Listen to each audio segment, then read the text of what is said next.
좌우 옆 사람하고 이렇게 인사하면 좋겠습니다.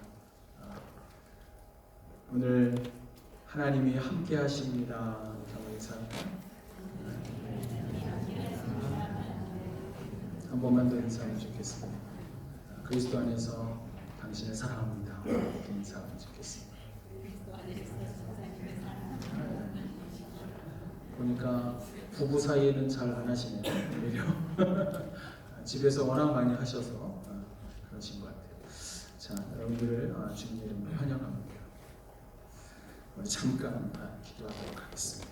하나님 감사합니다. 오늘 이제 이 시간 우리가 주님 앞에 예배할 때 우리의 마음을 담아 주님 앞에 우리의 예물을 드립니다. 주께서 예물을 받아주시고 하나님 영광 위에 또한 사용하여 주시되 우리의 삶이 주님의 나라와 주님의 거룩한 뜻을 위해 귀하게 쓰여질 수 있도록 우리가 드려지게 하여 주옵소서.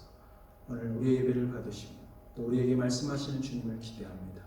이 시간 우리에게 말씀하여 주옵소서. 듣겠나이다. 우리가 순종하겠나이다. 우리 주 예수님의 이름으로 기도합니다. 아멘. 인생을 살다 보면 언제나 우리의 삶이 생기가 넘치거나 늘 기쁜 것은 아닙니다. 때때로 우리는 내가 잘 살고 있나 라고 하는 그런 질문을 자신에게 하는 경우가 있습니다. 소위 우리가 인생을 살다가 성공한 사람들을 만나게 되면 어쩌면 때로는 우리가 그런 사람들의 자신 넘치는 말을 듣다가 오히려 나는 참 소심하고 그에 비하면 나는 그렇게 자신감 있지 않은 내 삶을 보면서 위축되거나 한심스러워 보일 때가 있습니다. 그렇다면 질문이 있습니다. 여러분, 인생이 언제나 적극적이고 자신감 넘치는 인생, 그런 인생만이 잘 사는 인생일까요? 저는 보편적인 일반 우리의 삶들은 그렇게 날마다 자신감 넘치는 것은 아니라고 생각합니다. 그리고 때로는 자신감 넘치지만 그러나 때로는 우리는 여전히 연약함을 볼 때가 있습니다. 그래서 인생은 좀 더 적극적이고 자신감 있게 사는 것을 강요하지만 그러나 대부분은 그렇게 살지 못합니다. 그런 의미에서 저는 그 질문에 대해서 이렇게 답하고 싶습니다. 우리가 잘 사는 것은 우리가 자신감이 있거나 내가 무엇을 가지고 있어서 내가 좀 더 적극적이거나 때로는 내가 어떤 삶에 대해서 긍정이어서 잘 사는 것이 아니라 그것이 좋은 태도인 것은 사실이지만 그것이 우리의 잘 사는 인생을 결정하는 것이 아니라 잘 사는 삶은 나를 부르신 하나님의 뜻을 따라 오늘을 살아가는 삶. 내 인생이 그저 내 어떤 욕심이나 욕망을 따라서 허비된 인생이 아니라 하나님 앞에 그분의 뜻을 따라서 귀하게 오늘 하루를 걸어가고 있다면 그 삶은 잘 사는 삶이라고 저는 답할 수 있다고 생각합니다. 오늘 본문은 예레미야가 하나님께로부터 부르심을 받는 장면입니다. 그런데 중요한 것은 이겁니다. 그 부르심 앞에 예레미야는 적극적이지 않았습니다. 그는 오히려 소극적이었고 그는 오히려 두려워하고 있었습니다. 그리고 정말 도무지 하나님의 리더십 있는 리더로서 쓰임받을 만한지 그는 오히려 자신을 변명하기에 바빴습니다. 그럼에도 중요한 것은 그는 이스라엘의 가장 큰 격변의 시기에 민족의 아픔을 자신의 몸으로 맞아야 하는 그런 아픔의 시기에 오히려 하나님의 뜻을 감당하는 그런 사명자의 삶을 살았다는 사실입니다. 그렇다면 우리가 때로는 연약할 수 있고 우리가 리더십이 없어 보이는 이런 예레미야와 같은 삶을 살 때에도 여전히 하나님께서는 우리를 어떻게 쓰실 수 있는가 하는 것입니다. 하나님의 나라를 위해 주님께서 우리를 부르실 때 그때 나는 연약한데 그런 나를 하나님은 어떻게 쓰실 수 있는가, 그리고 그 하나님 앞에 우리는 어떻게 반응해야 하는가 하는 것입니다. 하나님께서 나를 부르실 때 첫 번째로 하나님의 계획을 신뢰해야 합니다. 하나님이 나를 부르실 때 첫 번째 중요한 우리의 믿음의 반응은 하나님의 계획, 하나님의 뜻을 신뢰하는 것입니다. 우리 같이 함께 오늘 본문이 시작되는 4절과 5절 말씀을 한번 읽어보겠습니다. 같이 읽어볼까요? 시작. 여호와의 말씀이 내게 임하니라. 이르시되 내가 너를 모태에 짓기 전에 너를 알았고 내가 배에서 나오기 전에 너를 성별하였고 너를 여러 나라의 선지자로 세웠노라 하시고 5절에 보니까 예레미야의 그런 선지자 됨은 이미 하나님의 계획 속에 이미 오래전 계획 속에 있었다는 사실입니다. 하나님께서는 모태에 그가 만들어지는 그 순간 이전부터 하나님은 예레미야를 뭐라 그래요? 알고 있었다는 것입니다. 내가 너를 모태에 짓기 전에 너를 알고 있었다. 그리고 이렇게 말합니다. 모태에 만들어지는 그 순간 그리고 그때에도 내가 성별해냈다. 여기서 알고 있었다라고 하는 말은 무슨 말이냐면 히브리어로 야다라고 합니다. 히브리어 야다라고 하는 말은 깊이 안다는 뜻입니다. 여러분 뉴질랜드 총리 아세요? 알죠? 누군지. 저도 알아요. 온지 얼마 안 됐지만 얼마 전에 아이를 위해서 케이크를 만들어 가지고 사진에 올라온 기사도 봤어요. 제가 우리 총리를 아는 것은 얼마나 아는 걸까요? 이름 정도? 그분이 말한 정책, 그분이 속한 당에서 무슨 말을 하나? 뭐 그 정도입니다. 저는 그분이 어디에 살고 어떤 식의 말투를 쓰고 있는지 전혀 알지 못합니다. 그냥 기사를 보니까 엄마로서도 역할을 열심히 하고 있는 것 같다는 느낌은 받았습니다. 그러나 엄마로서 여전히 총리로서 사는 게 얼마나 힘든지 저는 알지 못합니다. 여기서 안다라는 말은 제가 우리 총리 아는 정도가 아니고 여러분들이 여러분의 아내, 여러분의 배우자를 아는 것, 여러분의 자녀를 아는 것만큼 그렇게 깊이 아는 것입니다. 한 사람의 이름을 아는 게 아니라 그가 어떤 성품에, 어떤 기질에, 어떤 언어를 갖고 있는지를 알고 있는 것입니다. 중요한 것은 근데 이거예요. 하나님은 예레미야가 어머니의 뱃속에 만들어지는 그 순간 그를 알고 있었습니다. 저는 이 말씀을 묵상하다 이런 생각이 들었습니다. 어쩌면 하나님은 예레미야의 세포가 만들어지는 것도 알고 계셨어요. 세포가 분열하고 혈관이 만들어지고 어머니 뱃속에서 심장이 고동치고 혈관에 피가 흐르기 시작하는 그때부터 예레미야를 알고 계셨어요. 아니 그 이전에 알고 계셨어요. 그리고 오늘 성경이 이렇게 말합니다. 네가 배에서 나오기 전에 너를 구별했다. 구별했다는 말은 이런 뜻입니다. 따로 떼어놓았다는 뜻입니다. 성별했다, 구별했다는 것입니다. 따로 빼놓았다. 하나님께서는 그가 태어나기 전부터 하나님의 일을 위하여 이 예레미야가 쓰임 받도록 따로 떼어놓았다는 사실입니다. 다시 말하면 하나님의 계획 속에서 예레미야는 지금 부름받는 시점은 지난주 설교에서도 말씀했지만 18세에서 20세에 부름을 받지만 그러나 그가 어머니 뱃속에 만들기 전부터 하나님은 그를 알고 있었습니다. 그리고 만들어지는 10개월 동안에 만들어지는 과정 속에 혈관이 만들어지고 심장이 뛰기 시작하고 다리가 생기고 그리고 세포가 만들어지고 혈관에 피가 흐르는 그 순간에 하나님은 그를 이미 나중에 훗날 여러 나라의 선지자로 쓸 것을 계획하고 계셨다는 사실입니다. 그 계획은 5절에 보면 이렇게 말해요. 너를 여러 나라의 선지자로 세워놓으라. 여기서 세워놓으라라는 말은 내어주다라는 뜻입니다.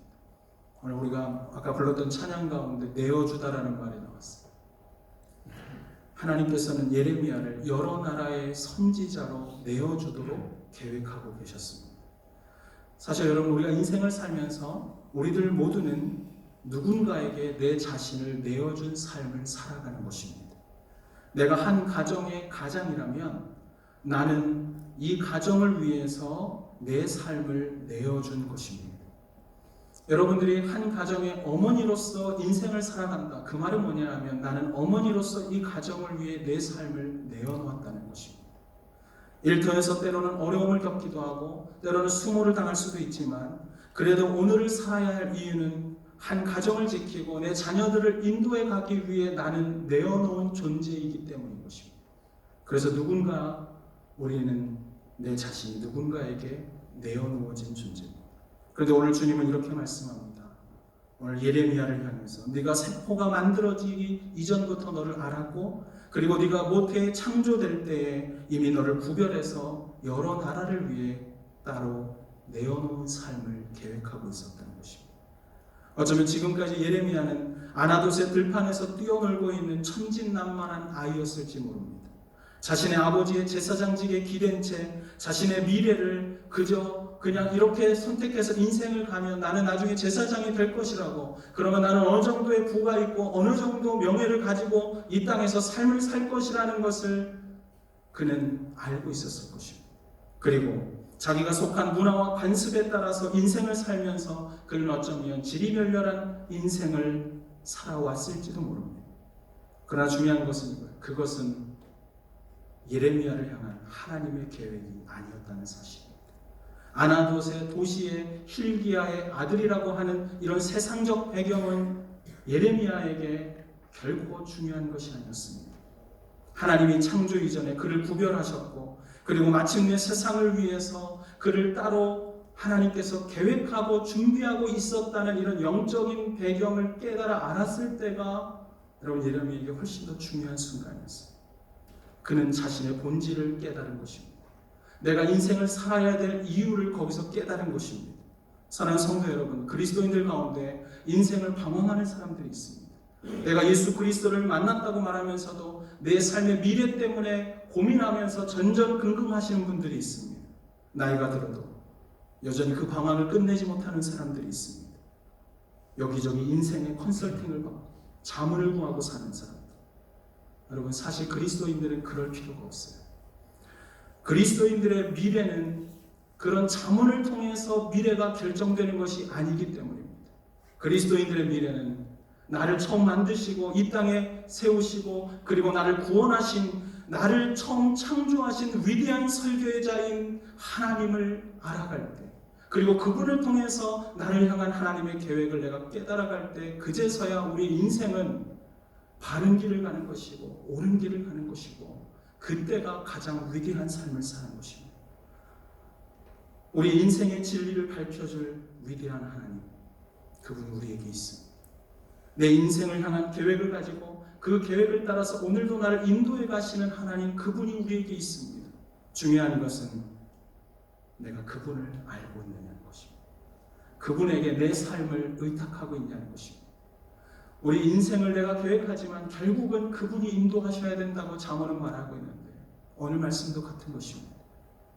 우리의 정체성은 여러분 나를 이해할 때 거기서부터 시작되는 게 아니에요.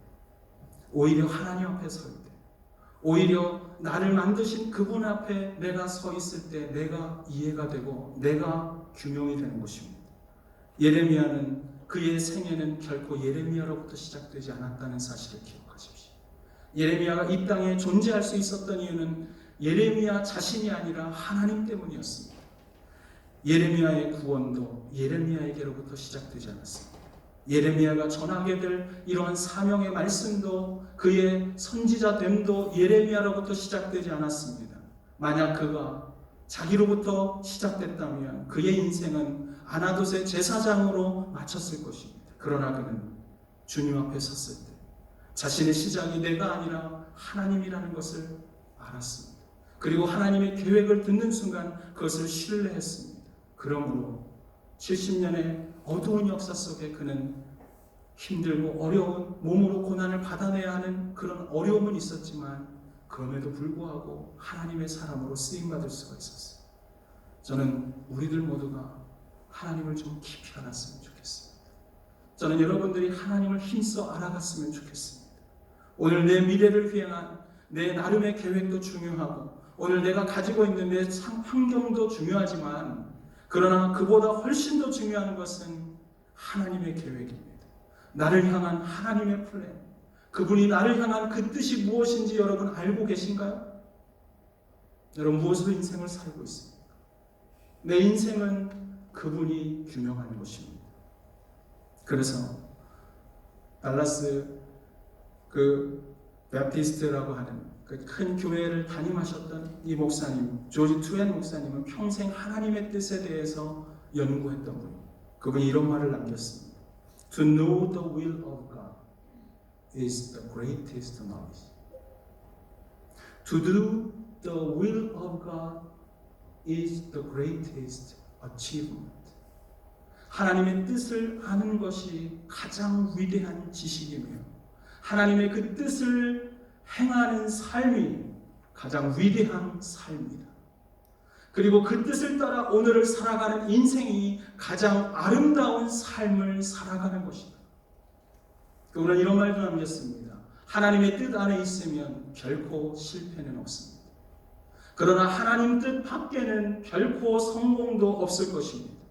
그러므로 당신은 하나님의 뜻을 알아야 합니다.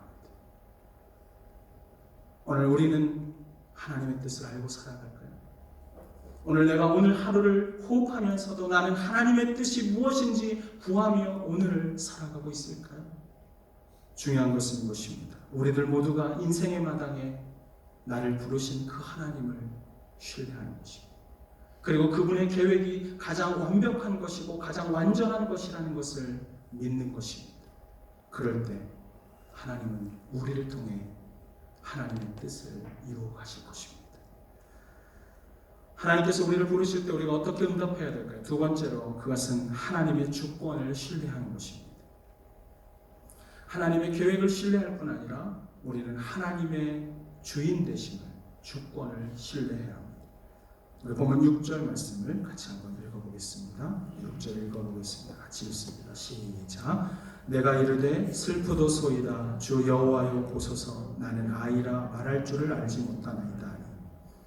하나님의 그런 소명 앞에 오늘 예레미야는 자신의 연약함을 봅니다. 그래서 이렇게 말합니다. 하나님 아니에요. 잘못 부르셨어요. 저는 너무 어리거든요. 성경학자들이 몇 살이라고 그런다고 그랬어요? 18세에서 20세. 근데 그는 자신을 보니까 자기가 여전히 어리다고 말합니다. 그리고 이렇게 말합니다. 하나님 저 말을 잘 할 줄 모릅니다. 하나님께 사명을 받고 그 뜻에 순종하려고 할 때마다 우리는 절망할 수가 있습니다. 내가 얼마나 연약한지, 내가 오랜 시간 신앙생활을 해왔고 오랜 시간 하나님을 믿어왔지만 그러나 내 안에 있는 내 못난 모습은 왜 이렇게 바뀌지도 않는지, 나는 여전히 어느 순간이 되면 넘어지는 사람, 어느 순간이 되면 다른 것은 다 괜찮은데 그 하나만 보면 나는 자꾸만 분노하는 사람, 그리고 내 안에 죄성과 쓴뿌리가 자꾸 나오는 사람. 우리는 때로는 이런 나를 보면서 하나님의 부르심 앞에 나의 연약함을 고백하지 않을 수가 없습니다. 그러나 중요한 것은 이것입니다. 하나님의 부르심은 전적인 하나님의 선택이었다는 것입니다. 하나님이 뜻을 가지고 우리를 부르실 때 그 뜻은 하나님의 주권이라는 것입니다. 우리의 경험이나 우리의 자격이 하나님의 부르심을 완성할 것인가를 결코 결정할 수 없다는 사실입니다. 우리의 인물됨이 내 사명을 좌지우지하지 않습니다. 내 지식이 내가 오늘 이 일을 이룰 수 있는가를 결정하지 않습니다. 예레미야에게 말씀을 주신 분이 하나님이십니다. 그 하나님이 말씀을 주셨다면 그리고 그 말씀의 능력을 하나님이 주실 것을 신뢰할 수 있어요. 우리들은 하나님이 나를 이 땅에 부르셨다. 그것까지는 신뢰합니다. 그런데 하나님께서 나를 또한 하나님의 사람으로 빚어갈 것까지를 과연 신뢰하고 있을까요? 때로 여러분 인생을 살면서 나 자신이나 내 주변의 사람들 보며 여전히 바뀌지 않는 걸 보면서 우리는 그런 생각하지 않습니까? 야, 교회 백날 다녀도 안 바뀌더라. 인간이 바뀌나?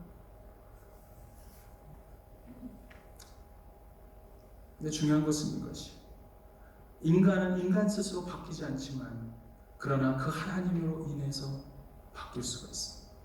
나를 처음 만드신 그분이 나를 만지시기 시작하면 우리는 바뀔 수 있습니다. 하나님은 우리의 자격 때문에 나를 만드신 것도 아니고 하나님은 우리의 자격 때문에 나를 찾아오신 게 아닙니다. 오히려 우리는 부적격자입니다. 하나님의 일을 감당하기에는 적합하지 않은 사람.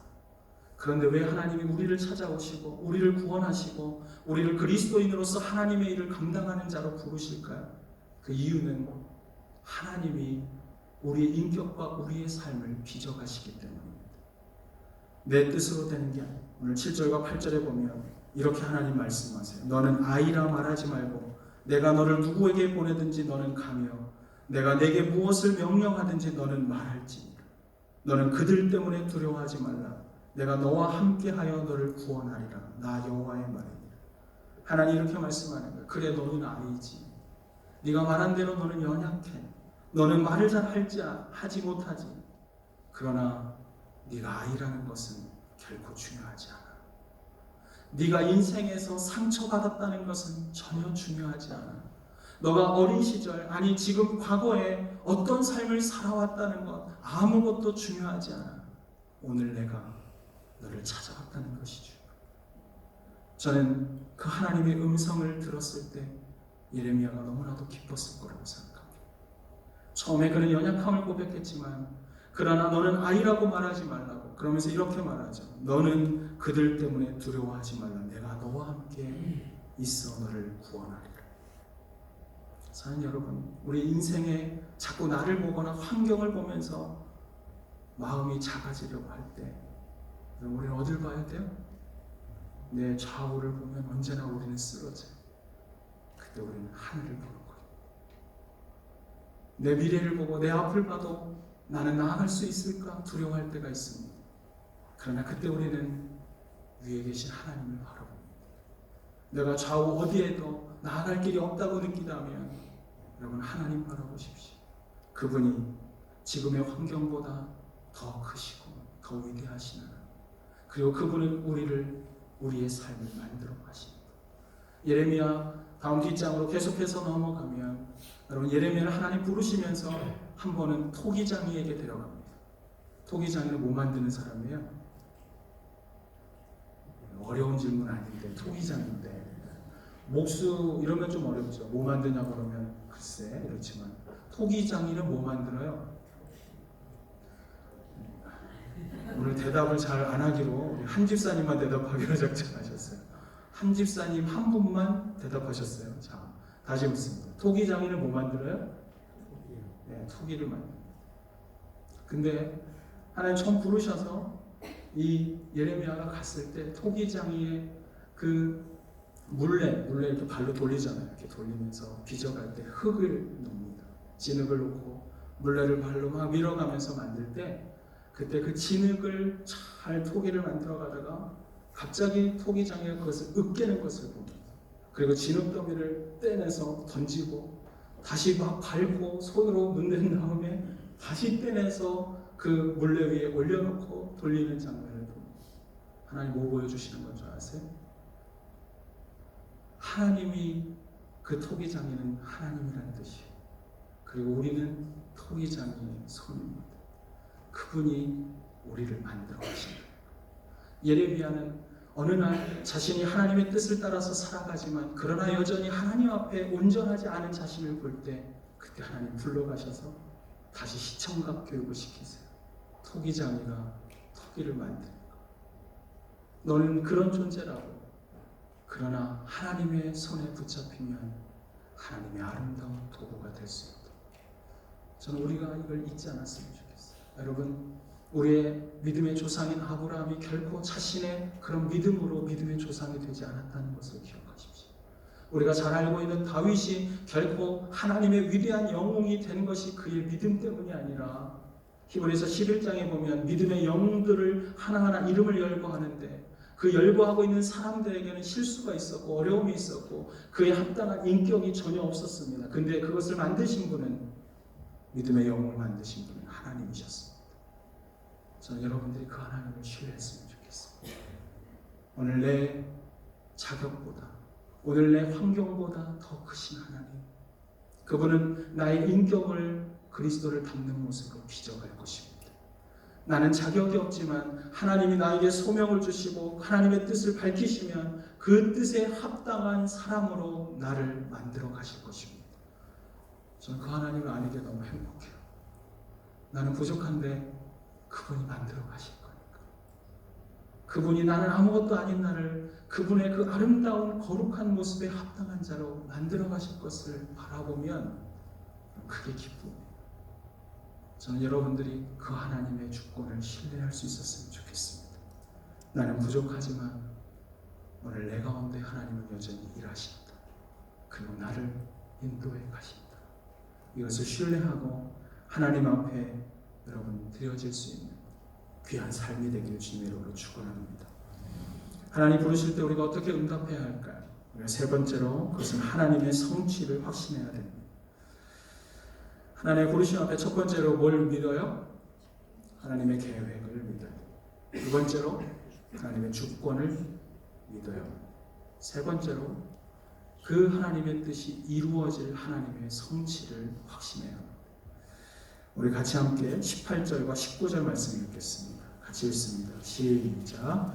보라 내가 오늘 너를 그 온 땅과 다시 18절 시작. 보라 내가 오늘 너를 그 온 땅과 유다 땅 왕들과 그 지도자들과 그 제사장들과 그 땅 백성 앞에 견고한 성읍 쇠기둥 노성벽이 되게 하였은즉 그들이 너를 치나 너를 이기지 못하리니 이는 내가 너와 함께하여 너를 구원할 것이니라. 하나님 여호와의 말이니라. 예레미야는 지금까지 자신이 부적격자라고 말했습니다. 그러나 오늘 보니까 18절에 보니까 하나님은 그를 바꾸셔서 뭐로 만든다고 그랬어요? 백성들 앞에 견고한 성읍 그리고 쇠기둥 노성벽이 되게 하겠다라고 말합니다. 왜 이렇게 강한 이미지로 바꿔놓으셨는가? 왜냐하면 예레미야가 할 일이 바로 그러한 일이기 때문에 10절을 한번 보시죠. 10절 같이 읽어볼까요? 10절 시작. 보라 내가 오늘 너를 여러 나라와 여러 왕국에 세워 내가 그것을 뽑고 파괴하며 파멸하고 넘어뜨리며 건설하고 심게 하였느니라 하십니다. 예레미야가 어떤 일을 할 것인지 하나님께서 말씀하셨습니다. 그 일은 뭐예요? 그를 통해서 여러 나라와 여러 왕국 위에 세워서 그 모든 나라들을 뽑고 파괴하고 파멸하고 넘어뜨리는 일을 한다. 파괴자의 이미지입니다. 그래서 이런 거기로 근데 끝나는 게 아니라 하나님 그 다음에 어떻게 하신다고요? 다시 건설하고 심게 한다. 하나님께서 지금까지의 잘못된 불경건한 것들, 잘못된 죄악들을 넘어뜨리고 파멸하고 파괴할 것입니다. 그래서 나라들이 무너집니다. 그러나 그 이후에 하나님은 다시 거룩하게 세울 것을 약속하고 있는 것입니다. 그래서 예레미야는 이제 이후부터는 왕과 지도자들 사이에서 결코 흔들리지 않는 견고한 성읍이 될 것입니다. 그리고 무자비하게 조롱당하고 그리고 옷이 벗겨지고 감옥에 갇히는 어려움도 있었지만 그러나 한 번도 빗나간 적이 없는 쇠기둥과 같은 존재. 그리고 변질과 타협을 요구하는 그 시대 가운데 오히려 그는 굴하지 않는 노성벽과 같은 존재로 쓰임받을 것을 하나님 말씀하고 있습니다. 그렇다면 중요한 것은 그 말씀을 들으면서 예레미야의 마음은 어땠을까? 저는 예레미야도 다시 강해졌다고 믿습니다. 예레미야도 그가 쇠기둥과 같은 인물이 될 것을 확신하며 그가 성장하고 있었을 것입니다. 그러면서 하나님은 너무 감사해요. 그가 마침내 그 뜻을 신뢰할 때 이루실 것을 보여주십니다. 11절과 12절입니다. 하나님이 어떻게 성취를 이루실 것을 지금 예레미야에게 설명하고 있는가? 11절과 12절 말씀 같이 한번 읽어볼까요? 시작. 여호와의 말씀이 또 내게 임하니라. 이르시되 예레미야야 내가 무엇을 보느냐 하시매 내가 대답하되 내가 살구나무 가지를 보나이다. 여호와께서 내게 이르시되 내가 잘 보았도다. 이는 내가 내 말을 지켜 그대로 이루려 함이라 하십니다.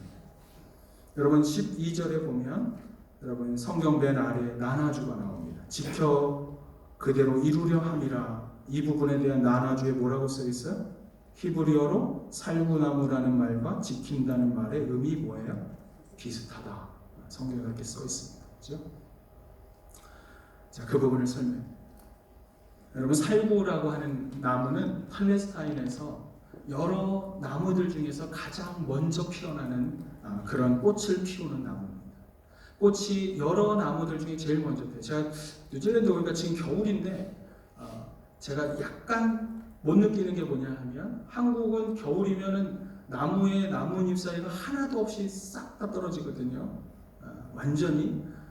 그런 다음에 봄을 기다리면 이렇게 잎사귀가 나면서 꽃을 피우는 게 보이잖아요. 근데 여기는 언제나 파래요. 그래서 조금 아쉬운데 사실은 팔레스타인에도 이런 그런 추운 겨울이 옵니다. 그래서 앙상한 나무밖에 없고 대지가 다 그냥 누렇습니다. 그런데 바로 그때에 살구나무만 제일 먼저 꽃을 피웁니다. 중요한 것은 이겁니다. 꽃을 피우는 나무 중에 제일 먼저 피는데 대부분 꽃들은 잎사귀가 난 다음에 꽃이 피잖아요. 근데 살구나무는 꽃이 먼저 피고 나중에 잎사귀가 피어납니다. 그래서 아직도 차가운 그런 찬기가 남아있는데 대지는 만개한 살구나무 꽃으로 이렇게 피어오르기 시작할 때 그때 비로소 사람들은 압니다. 아직 춥지만 곧 봄이 오고 있다는 사실을. 오늘 12절에 이렇게 말하죠. 내가 내 말을 지켜 그대로 이루려 함이라. 여기서 내 말을 지켜 그대로 이루려 함이라, 이 말을 우리가 이해하기 쉽게 바꾸면 이런 뜻입니다. 내 말이 이루어지는 것을 내가 지켜보겠다. 하나님께서 내 말대로 되는지를 하나님이 지켜보겠다, 이런 뜻입니다. 근데 여기서 지켜본다는 말이 히브리어로 쇼케드라고 해요. 지켜보다가 뭐라고요? 쇼케드. 어렵지 않아요. 그죠? 그런데 살구나무가 히브리어로 샤케드입니다. 살구나무는 뭐라고요? 지켜보다? 살구나무? 그러니까 예레미야가 지금 이 히브리어로 이 말을 들을 때는 이 말이 비슷한 말로 들리는 거예요. 그러니까 지금 하나님께서 그에게 음성을 들려주면서 지금 보는데 음성이랑 같이 지금 보여주는 거예요. 여러분 이 말을 이해해야 돼요. 어떤 거냐 이거예요. 하나님 말씀하십니다. 네가 지금 무엇을 보고 있느냐? 그러자 예레미야가 말합니다. 저는 내일의 봄을 알려주는 전령사인 살구나무 샤케드를 보고 있습니다. 그러니까 그때 이렇게 말해요. 그래, 네가 지금 샤케드 살구나무를 보고 있지? 근데 말이야, 내가 지금까지 한 말이 마침내 이루어지는지를 너는 몰라도 나는 계속해서 지켜볼 거야. 예레미야는 그의 남은 일평생 동안 주님의 말씀을 따라 살다가 너무 많은 고난과 아픔을 겪어야 했습니다. 민족이 넘어지는 모습을 보고, 백성들이 아파하는 모습을 보고, 그리고 그런 고난과 아픔의 찬바람을 맞으면서 선지자 예레미야는 이 시련의 겨울이 끝나기를 하나님 앞에 기도하게 될 것입니다. 그리고 기도하고 있던 어느 날 갑자기 겨울의 찬기가 아직도 남아있는 이 민족을 바라보고 있는데 어떤 강요도 없이 멀리 저 산 위에서부터 하얀 살구나무 꽃이 하얗게 대지를 덮기 시작하는 것을 봅니다. 산과 들마다 하얗게 피어나는 살구나무가지를 보면서 샤케드, 하얀 꽃들의 물결을 바라보면서 예레미야는 마음으로 이렇게 생각하지 않을까요? 그 흰 꽃을 보는 순간 하나님은 맞아, 우리에게 다시 봄을 주시기로 하셨지. 그리고 그 봄을 주는 것을 내가 반드시 지켜본다고 말씀하셨어. 예레미야는 아마 외치고 있었을 겁니다. 이 슬픔의 계절이 영원할 것 같지만, 그러나 어느덧 살구나무 꽃이 피어나듯이 주님은 당신의 말씀이 성취되는 것을 지켜보시옵니다. 그분은 반드시 그것을 이루시는 분이야. 그리고 우리의 어려움의 날에 그분은 반드시 봄날이 오게 할 거예요. 저는 이런 확신에 찬 기도가 우리의 기도가 되었으면 좋겠어요. 하나님을 신뢰하십니까? 하나님을 신뢰한다는 것은 그분의 뜻과 계획을 신뢰할 것, 그리고 동시에 그분이 그것을 반드시 이루시는 것을 신뢰하는 것입니다. 오늘 내 모습은 어떤지 상관이 없습니다. 오늘 내가 어려움에 있고 실패에 있든지 상관이 없습니다. 하나님은 하나님의 일을 이루실 것입니다. 그리고 그분이 원하는 그 순간 그 뜻이 반드시 이루어지는 것을 우리가 보게 될 것입니다. 주님의 부르심 앞에 예레미야처럼 저는 여러분들이 하나님 앞에 자신을 드릴 수 있었으면 좋겠습니다. 그 드림은 하나님을 신뢰하는 것입니다. 그분의 뜻을 신뢰하고 그분의 인도하심을 신뢰하고, 그리고 마침내 그분이 지금의 이런 모든 것들을 뛰어넘어 반드시 하나님의 뜻을 이룰 것을 신뢰하는 것입니다. 여러분 인생에서 어렵거든 여러분 오히려 하나님을 신뢰하십시오. 그분은 여러분을 통해 하나님의 하실 일을 반드시 이루실 것입니다. 그 하나님을 신뢰하고 그분 앞에 나아가 다시 찾아올 슬픔의 계절을 걷어내는 봄날에 살구꽃이 피게 하는 그 하나님, 그리고 내 인생이 마침내 그것을 이루는 것을 보면서 여러분 인생길을 걸어가는 귀한 우리 지구촌의 성도들 되기를 주님의 이름으로 축원합니다. 같이 기도하겠습니다.